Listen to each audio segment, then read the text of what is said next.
Welcome Kathy McGill into the pulpit to deliver the message today. It would take way too long to tell you everything that Kathy does, but a couple of the things are that she's the founder of New Mexico Black History Month and the Roots Summer Leadership Academy, which our church is so happy to host every summer.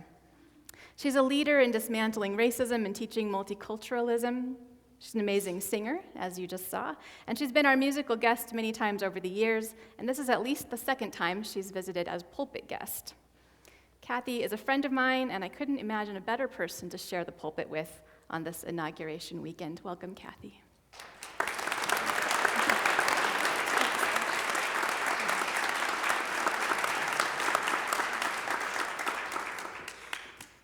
Good morning. I whispered to Rev Angela, and she wisely ignored me just a few minutes ago if it was too late to back out.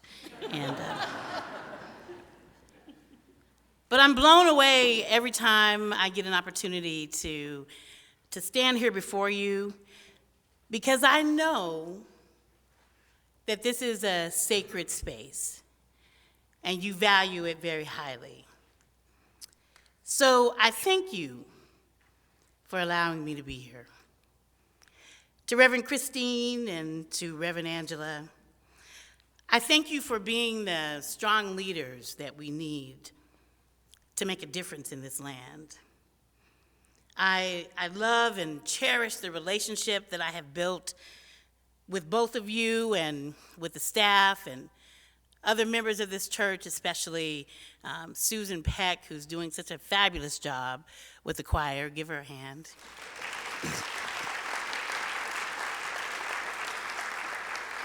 And Lara Magnuson, who runs the office so well, and we've been friends for many years. Give her a big hand. So you guys have embraced me and my entire community of friends, and for that I am eternally grateful. And because of that, I had a great deal of hesitation about how I was going to deliver this message, because I have tremendous respect for you and for this space. I found myself thinking, well, I don't want to offend anyone, and I want to be respectful of the space. I was on the phone last night texting Rev Angela, and in her usual wonderful way, she encouraged me to search my heart and to speak from it.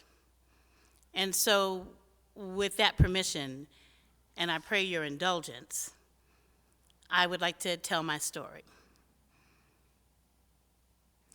Although I hate stereotypes of any kind, I can just about bet that most of you have guessed that I did not vote for Donald Trump. 94% of black women voted for Hillary Clinton, and I count myself in that number. I was truly looking forward to having the very first woman president. In the wee small hours of November 9, 2016, I found myself feeling afraid for my future, unable to sleep, walking around my house with this macabre feeling that somehow my life was threatened because Donald Trump had just been elected President of the United States. Congress was to be controlled by the Republican Party, and the subsequent high number of judicial appointments would control the courts for a generation. I was hyper-vigilant, checking the locks on my doors, feeling alone. Truthfully, I don't ever remember feeling that alone, ever. So I did what most people do these days. At about 3 a.m., when sleep would not come, I started surfing and posting on Facebook. You know, like it or not, that social medium allows us to stay connected, even if somewhat superficially, to large numbers of people. And I saw a number of posts, and then I came across one from a respected friend, and that said, the only real lesson tonight is that America is deeply, profoundly, disgustingly racist. I was thinking the same thing at 3 a.m., and I shared it on my page with this comment. I am scared and devastated, literally checking the locks on my doors. It's a grand slam for racism, the presidency, the Senate, the House, and soon the Supreme Court. I see what y'all did here, and I am literally disgusted by it. I am also disgusted by Black people who didn't vote, by Latinos who voted for Trump. In many ways, we're complicit. I haven't felt this bad in a really long time. I can't read a newspaper, turn on the radio, or watch TV. I was up waiting for a respectable hour to call my family and mentors for support. I spoke to my sister cousin in New York City around 5:30 a.m. because I knew she would be awake, and then I talked to my surrogate mother mentor around 7 a.m. And by 8:30, I posted the following on my Facebook timeline. My therapy was continuing. I spoke with Dr. Wanda early this morning. She is my mentor, surrogate mother, and friend. I am blessed to know her. She told me not to make this about anyone else but me, and most of all, to do my own personal work for integrity and cleansing. She said, only then can I be of service to others in this challenging time. I also spoke to my sister cousin in New York City, and she said that her grandmother used to say that they never called the Depression by that name. They called it Hoover time. This is Trump time. A new era, one that I must reconcile in my body and continue to work to brighten the corner where I am. I know that there are many folks who said nothing, who have secretly welcomed and longed for Trump time, and they emerged victorious today. Truth is, however, none of them are the boss of me. I am the boss of me. And as so many of you have said in my feed, I will choose love where there is hate and seek order where there is chaos. I acknowledge my grief and I put it in its proper context from this moment forward. And so it is, and so I let it be. Thank you for allowing me to purge and cleanse in this space and for supporting me in my quest and understanding and enlightenment. More will be revealed. I heard from hundreds of my friends via private messages, phone calls, emails, and posts on my Facebook timeline, and I felt a shift in my energy. And I began to think of things that I could do to make a difference and to assist others in doing the same thing. By 11 o'clock, I had contacted Rev Angela and told her that I had a title for a message that I wanted to deliver right here at Unitarian Church. My topic, undeniable, thriving through Trump time. Rev Angela gave me a date. I made it Facebook official, and here I am today.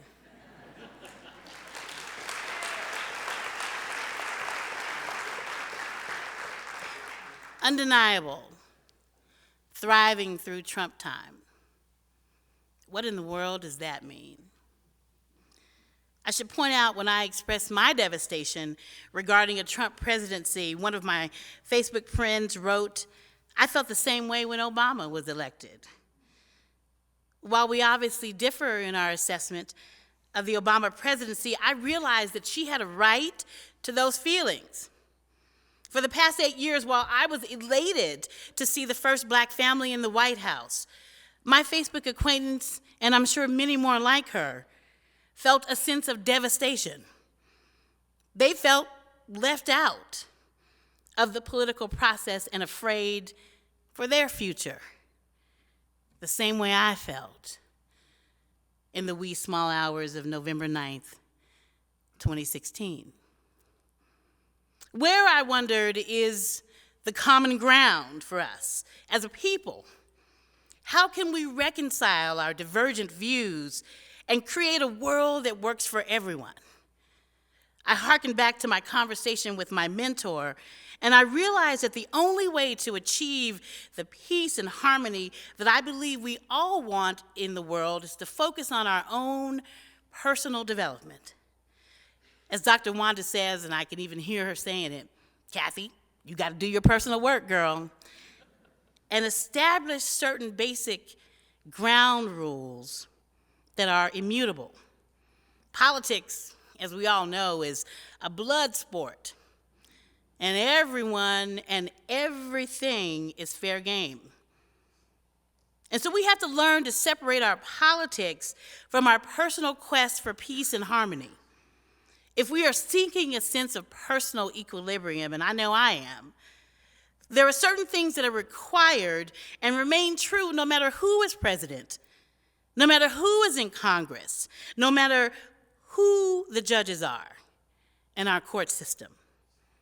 It is my personal opinion that if we focus on ourselves, making ourselves undeniable, all of us can thrive. I've identified 4 things that I believe will help us on this journey. You may or may not agree, and that's your right. First, we need to set some rules of engagement for ourselves. This is especially true in the information age where it is so easy to disseminate information quickly and often erroneously. Be ever vigilant about separating opinion from fact and stay on the quest for truth. Roman Emperor Marcus Aurelius said, "Everything we hear is an opinion, not a fact. Everything we see is a perspective, not the truth." Don't accept my word or anyone's word for something. If you are committed to a belief, be sure that you have researched all the angles. For instance, if I say that a particular grocery store is overpriced and nobody should ever shop there, is that a fact or is it an opinion? The truth is that while I may not be able to afford or don't find value in shopping there, it may fit quite nicely in somebody else's budget. I won't say the store I'm talking about. Prefacing statements with "I think" or "I believe" is a much more accurate way of engaging civil discourse. A few years ago, when I was going off the rails about some wildly held belief that I thought was untrue, another mentor friend of mine gave me a prayer that I still use today, and I invite you to try.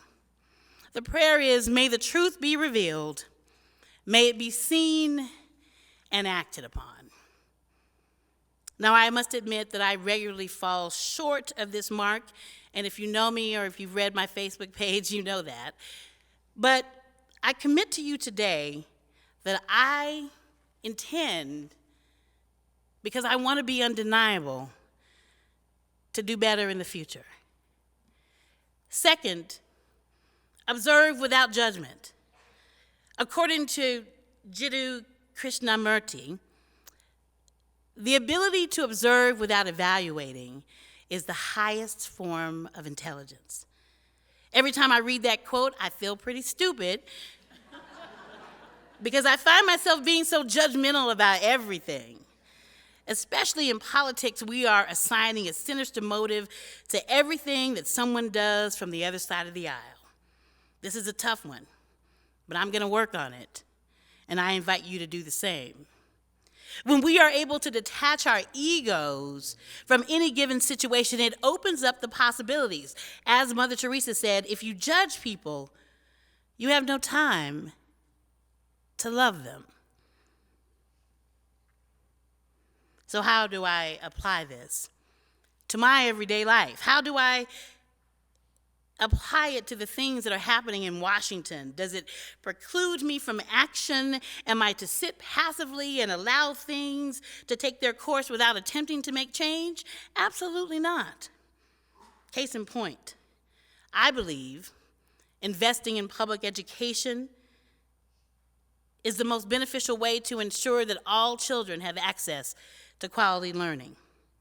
In that statement, I am not judging other people who hold different beliefs. Certainly, I have not engaged in calling anyone names or in being disrespectful. I am stating what I believe to be the truth and advocating for that position.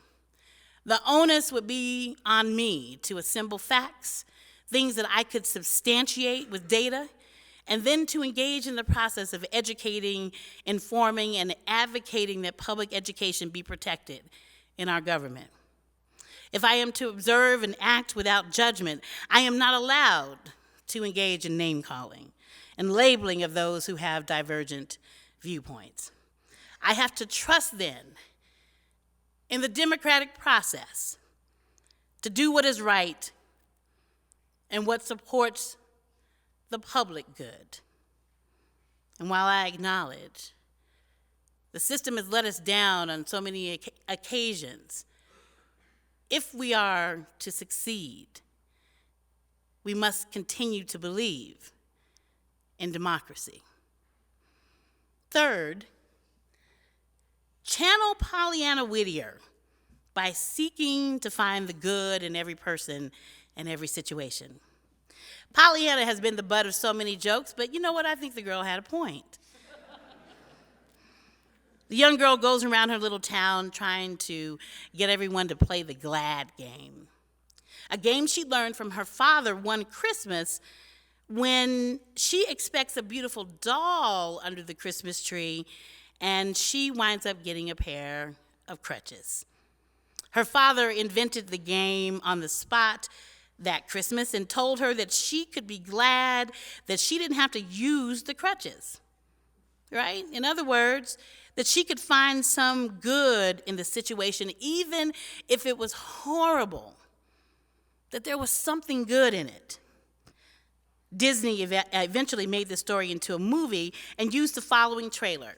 Optimism shines in this classic 1960 Disney film starring Haley Mills.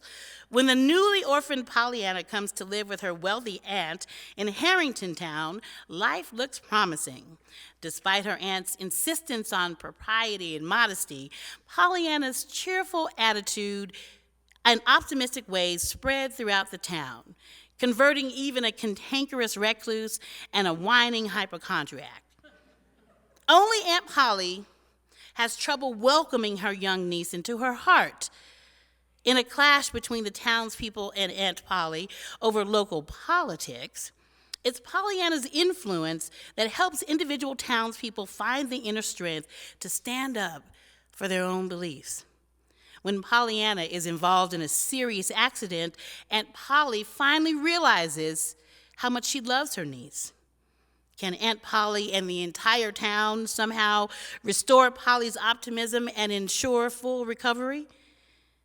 Pollyanna is wholesome entertainment that will leave the entire family eager to play the glad game. In the story, Pollyanna herself suffers a crisis and no longer has the use of her legs. She couldn't find the good in that situation, but when it prompts her aunt to tell her finally, after all that time, that she loves her, and when others tell her how much she influenced their behavior, her optimism returns. And finally, 4, be your best self. Figure out what makes you happy, no matter what, and focus on that thing vigorously. Sometimes the mist overhangs my path and blackening clouds about me cling, but oh, I have a magic way to turn the gloom to cheerful day. I softly sing. When peace like a river attendeth my way, when sorrow like sea billows roll, whatever my lot, thou hast taught me to say, it is well with my soul. And if the way grows darker still, shattered by sorrow's somber wing, with glad defiance in my throat, I pierce the darkness with a note and sing and sing. Amazing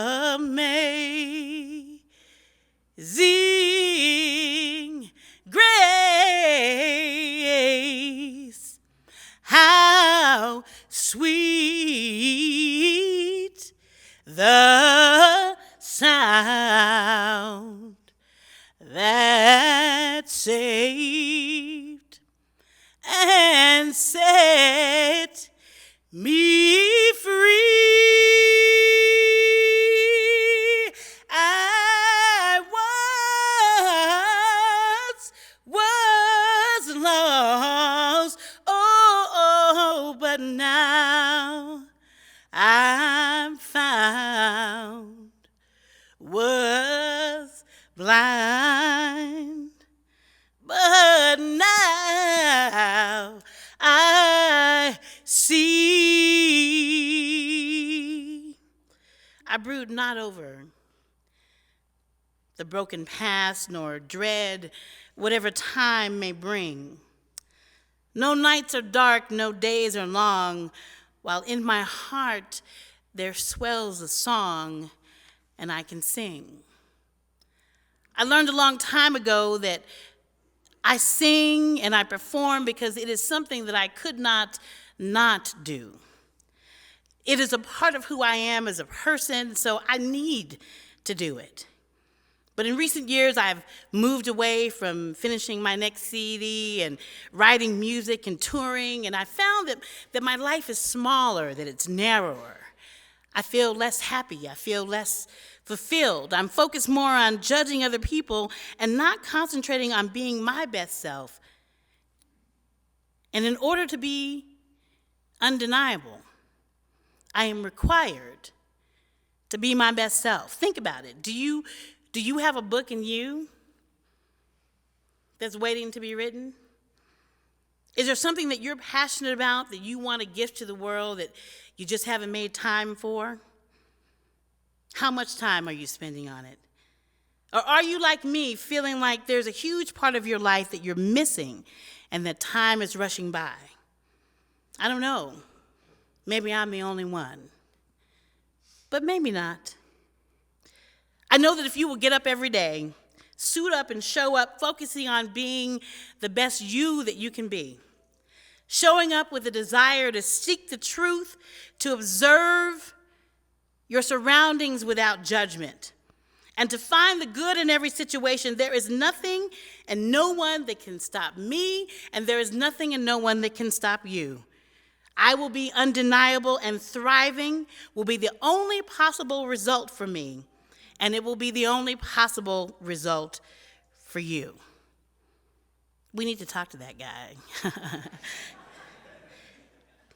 In the final analysis, the simple truth is that everything can be whittled down to each of us as individuals. We have individual responsibility. And I'll leave you with a song and a call to action that comes from the words of a song I learned as a child in the Mount Calvary Baptist Church in Muskogee, Oklahoma. Do not wait until some deed of greatness you may do. Do not wait to shed your light afar. To the many duties ever near you now be true, bright in the corner where you are. Just above our clouded skies that you may help to clear. Let not narrow self your way debar, though into one heart alone may fall your song of cheer, brighten the corner where you are. Here for all your talent, you may surely find a need. Here reflect the bright and morning star. Even from your humble hand, the bread of life may feed. Ladies and gentlemen of the Unitarian Church, brighten the corner where you, and you are. Thank you.